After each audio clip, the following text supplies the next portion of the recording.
Hey everybody, welcome back to Guns and Gadgets, your premier source for Second Amendment news. Gonna try to help clarify the muddy waters. There's a lot going on right now behind the scenes by a lot more people than just me. And there's a lot of people working hard to try to get an actual written answer, which is going to probably be hard to get. And we're talking, of course, about the ATF scenario. Before I jump into this, I want to thank two of the biggest sponsors on this channel, Big Daddy Unlimited. If you're into firearms, anything related to shooting sports, outdoors, camping, check out Big Daddy Unlimited. You can check them out, bigdaddyunlimited.com/gunsandgadgets. I'll also have a link down below to my personal webpage. And once you check out my personal website, you can click Big Daddy Unlimited from there. It's the first link. Thank you to Big Daddy Unlimited. Check them out. If you buy stuff, it's absolutely worth it. Will they always be the cheapest? Maybe not. But I can tell you of the couple things that I have already purchased for myself, I saved money going there. Also, I want to thank the USCCA. If you carry a firearm every day for your own personal safety, USCCA can offer education and training, as well as preparing you and defending you should you ever have to utilize that tool. Check them out, uscca.com/GNG. I've been talking to a lot of people last night, this morning as well, texts, phone calls, emails. It's been busy. Everybody is concerned, from the individual purchaser to the people who have these items already, or the people that make them. There are a lot of people worried right now. And it's an odd time because the ATF, like I said yesterday, and like the alert from the attorneys said, the ATF is kind of being fluid and not making any permanent decisions in an effort to get around the executive order and the order from the DOJ. So I talked to John Crump today, John Crump of AmmoLand and Gun Owners of America, and he actually just released an article, which I will link down below. And what he's been able to find out so far is that the caveat might be the definitions in which the ATF is going to start, or has actually already started using. And I'll explain that to you. I'm going to read it so that I don't screw it up, because when it comes to definitions and stuff, I never try to remember stuff, because you make one mistake and then you look like a bobo. But there are two sets of definitions when it comes to firearms being imported or sold and how they're classified by the ATF. The first is the Gun Control Act. And the Gun Control Act it identifies a handgun in 18 USC 921A29 as a firearm with a short stock that the manufacturer designed for the user to fire with one hand. If a gun is not a handgun or a rifle under 921A7 or a shotgun under 921A5, then it is just a firearm. And that is under 921A3 of the Gun Control Act. Now, how does that play in? Well, the ATF considers a stripped AR lower as just a firearm, which is why they are transferred through an FFL, right? They have a serialized portion that they consider by definition as the firearm, not the collapsible stock, the upper, the handguard, nothing else, just the lower. And the gray area, I guess, that the ATF is trying to force one way or another is that even if the ATF doesn't say or doesn't consider an AR or an AK pistol as a handgun, it would still be a firearm under the Gun Control Act. So you got a little differences there,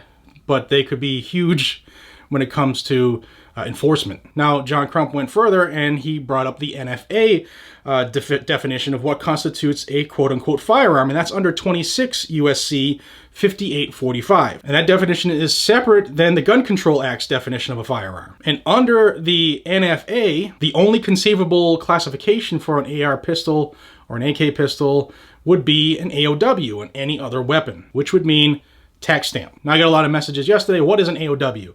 If you're not familiar with the ATF website where they have all this stuff defined, or how to navigate the United States Code, an AOW is defined as any weapon or device capable of being concealed on the person from which the shot can be discharged through the energy of an explosion. Such term shall not include a pistol. Now, it needs to be said that the NFA doesn't define what is or what isn't a pistol, but the ATF defines what a pistol is. For that, you'd have to go to the 27 CFR 478.11, and the link that I'll have down below to John's article that literally just went live about 40 minutes ago. There are hot links to some of these laws. You can look them up on your own and read them should you choose.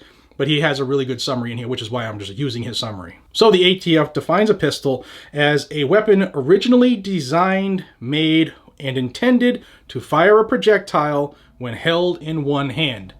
And that is where this issue is coming from right now. The ATF says that according to the NFA, AK pistols, AR pistols can't be pistols. They weren't designed to be fired from one hand. And also that the length and the weight helps them determine that too. I guess they're doing that holistic thing.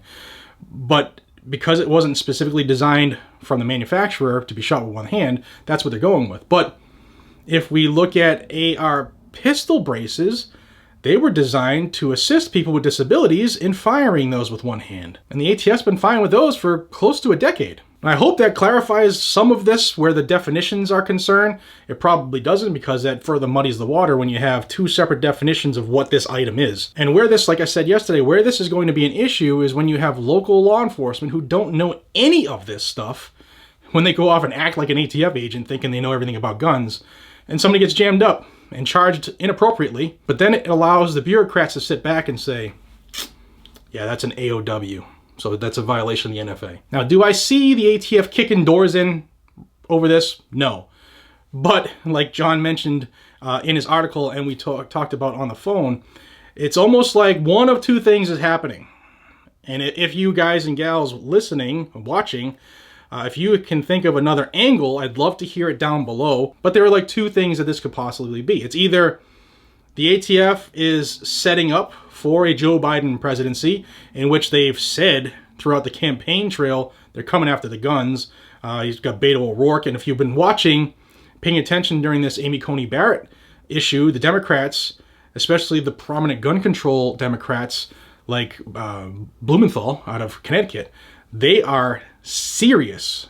They're seriously coming after things to save their gun control, save the fact that they've worked so hard to keep people safe, and that Amy Coney Barrett and another 4 years of Trump, that could possibly mean the end to gun control. And that was one of his quotes. So they're either gearing up for a Joe Biden presidency, maybe they know something we don't know, the ATF, or the people who've been there for a while and may have preferred a different group of people at the administration from 4 years ago, maybe they're making a stink to make it easier, or to get back at some of the things that the current administration did, or to make it easier for them to be replaced. I don't see any other angle, because there's no need for the ATF to wake up one day and go, you know what? Yeah, we don't like the honey badger anymore. Don't like it. So I wish I had something definitive that I could point to and say the ATF wrote this, but they're being careful right now not to write stuff because they would be in violation of the executive order as well as the DOJ order. All I can try to do right now is keep everybody informed to what's actually taking place. Like I said, it's a very fluid situation. There's a lot of people trying to get it nailed down, and I understand that there are people from the end user to the manufacturer who have the right to be concerned. Let's not go crazy yet. Keep doing things as we have been, because we're following the law. They don't get to make law, and that's a big problem here. The ATF needs to be had their chain yanked. But let's all stay together. Let's all be on the same team. Please consider subscribing to Guns and Gadgets. Join the growing freedom family. Get the information out to others. Please like and share if you could. And until we see each other again, be safe, stay vigilant, carry a weapon. As soon as I have more, this is the place you'll find it. Take care, everybody.